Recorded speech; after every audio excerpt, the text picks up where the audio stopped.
With Russia invading Ukraine this week, what effects could it have on the functional CPG industry?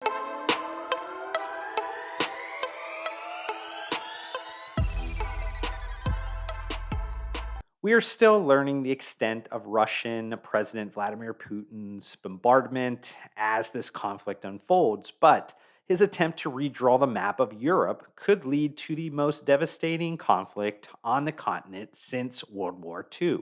It will almost certainly cost thousands of civilian lives and create hundreds of thousands of refugees fleeing the violence in Ukraine. I say all this because it absolutely is creating a massive humanitarian crisis that I want to underscore. It will continue to be front of mind, but I also must detach from that reality to make this content. I realize you don't consume my content for my geopolitical opinions. I'm also not a war game strategist, so I won't pretend to act like I have a total understanding of how this horrible situation will end up playing out. I will stay kind of squarely in my lane of expertise and focus on providing content around how Russia invading Ukraine could cause major disruptions to the global supply chain of the functional CPG industry. I think the easiest way to kind of understand this topic would be for me to provide a zoomed out CPG industry view first before zooming back into the functional food, functional beverage, and nutritional supplement CPG categories. Food inflation is already plaguing global consumers, but now the price gains will likely get even sharper after the attacks on Ukraine by Russia. Many might not be aware that Ukraine is actually nicknamed the breadbasket of Europe. Ukraine accounts for 12% of the global wheat exports, 16% of corn, and 18% of barley. When you combine that with Russia, those numbers jump to 29% of the global wheat and 19% of the global corn exports. The Ukraine and Russia conflict is further exacerbating a run up in prices of food commodities such as wheat, soybeans, oats, and corn, which have been affected by extreme weather, labor shortages, and a host of other supply chain issues over the past year or so. Everything from wheat to corn to soybeans is surging this week in the US commodity markets, with wheat in Chicago surging to the highest level in more than 13 years. A war that would stop Ukrainian grain exports would likely drive wheat prices higher by another 30% and corn by another 20%.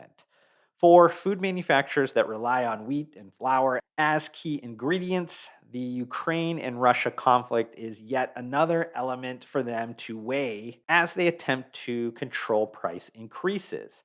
Most large food manufacturers are hedged for price spikes for a few months ahead, but not necessarily for an elongated period. It's not just the threats to grain shipments that could drive up inflation, as Russia is a major low cost exporter of nearly every kind of fertilizer. It's hard to overstate just how important fertilizers are to the food supply chain, as practically every plate of food has gotten there with the help of fertilizers. If global trade of fertilizers gets disrupted, it will mean higher costs to farmers and, in turn, more food inflation to consumers. As you can see, there's contagion and trickle down risks all over the place that will impact the functional CPG categories. But what about like direct hits? Are there kind of any of those? I want to start by talking just briefly around finished goods.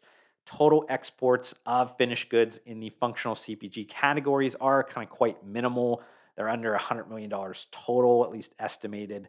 But the largest legacy supplement brands like Opto Nutrition and multi level marketing giant Herbalife Nutrition would have small exposure to the region.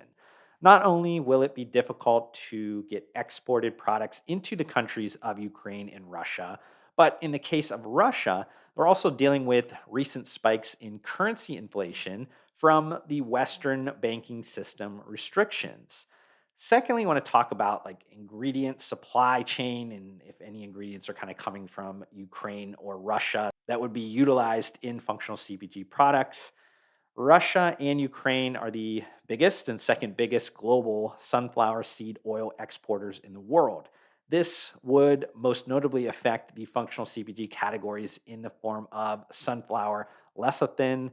Sunflower lecithin is a natural emulsifier that provides food and beverage formulators an alternative to the traditional soy derived form. You also have the popular adaptogen rhodiola, which is most commonly used in functional CPG products to combat anxiety, fatigue, and or stress. And then finally, another adaptogen that supports anxiety relief and recovery from stress burnout comes from Russia, aptly named Siberian Ginseng. Now, these two adaptogens do come from the far eastern part of Russia, so normal trade with the Chinese nutraceutical businesses will likely not be interrupted. There's also like a few months before the harvest of the season of these two adaptogens happen, so we don't really know what's going to happen by that point. I mean, the situation could be stabilized, so I wouldn't be all that concerned. But I do just want to end on some quick final thoughts. The situation between Russia and Ukraine is still very much ongoing as of the recording of this content.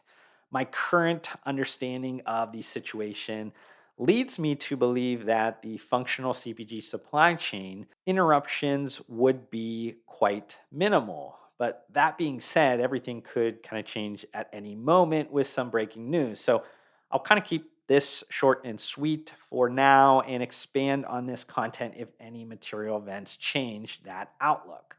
But I hope you guys enjoyed this YouTube video. If you did, support me by hitting that like button. Also, if you want to help me get to my short term goal of 2,000 subscribers, you can do so by hitting that subscribe button. I would love to see you join me on this journey, but we need to fix the fact that just shy of 80% of you that are watching this right now are not subscribed to my channel, and that makes me extremely sad. But I just want to thank you for tuning in, and I'll see you on the next one.